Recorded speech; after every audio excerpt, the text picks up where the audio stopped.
অভিনব কায়দায় গাঁজা পাচারের ছক, ফটো ফ্রেমে লুকিয়ে মাদক পাচারের চেষ্টা। মাদক পাচারের কারবারে শাসক যোগ। গ্রেফতার নারায়ণপুর পঞ্চায়েত তৃণমূল সদস্য লালন শেখ। বীরভূমের রামপুরহাটে তুঙ্গে রাজনৈতিক তরজা। জানা যায়, মাদক ভরা ফটো ফ্রেম ব্যাগে ভরে রামপুরহাট বাসস্ট্যান্ড সংলগ্ন মারগ্রাম মোড়ের কাছে হাত বদলের সময় শুরু পুলিশের ধরপাকড়। উদ্ধার 16 কেজি 850 গ্রাম গাঁজা। ঘটনায় শাসক দলের নাম জড়ালেও এ ব্যাপারে কিছুই জানেন না বলে দায় এড়ালেন জেলা কোর কমিটির সদস্য আশিস বন্দ্যোপাধ্যায়। বললেন, তদন্তে ঘটনার সত্যতা প্রমাণিত হলে পুলিশ আইনানুগ ব্যবস্থা গ্রহণ করুক। যদি পুলিশ ব্যবস্থা নেয়, নিয়ে থাকে, পুলিশ তদন্ত করে ব্যবস্থা নেবেন এবং আইনের পথে চলবে। এবং তৃণমূল কংগ্রেস এটুকু জেনে রাখুন যে কোনো দুষ্কৃতকারীকে বা কোনো অপকর্মের সঙ্গে তৃণমূল জড়িত থাকবে না।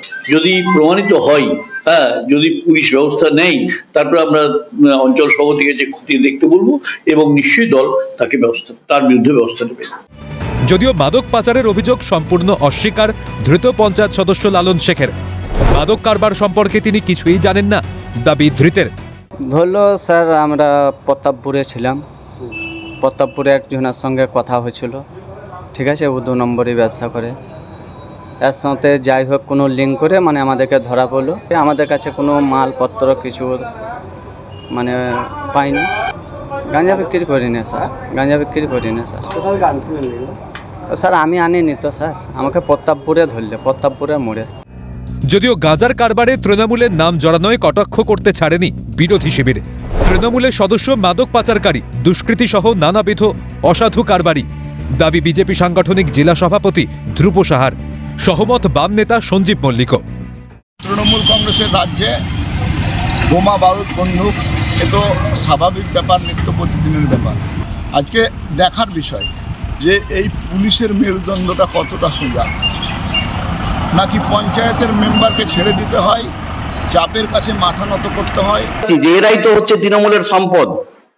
দুর্নীতিগ্রস্ত, তোলাবাজি, দুষ্কৃতিরাজ এই পশ্চিমবঙ্গে যারা আছেন তারাই তো তৃণমূলের সম্পদ বর্তমানে।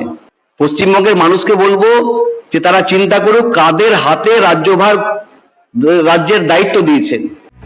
হাতে নাতে পাকড়াও পঞ্চায়েত সদস্য সহ আরো 2, পরিমল সরকার ও রবিউল শেখ। পুলিশ সূত্রে খবর, ধৃত পাচারকারী পরিমল আসামের বাসিন্দা। বাকিরা থাকতো রামপুরহাটে। ধৃতদের হেফাজতে নিয়ে জারি পুলিশি জেরা। মাদক পাচারের নেপথ্যে কে বা কারা জড়িত জানতে শুরু তদন্ত।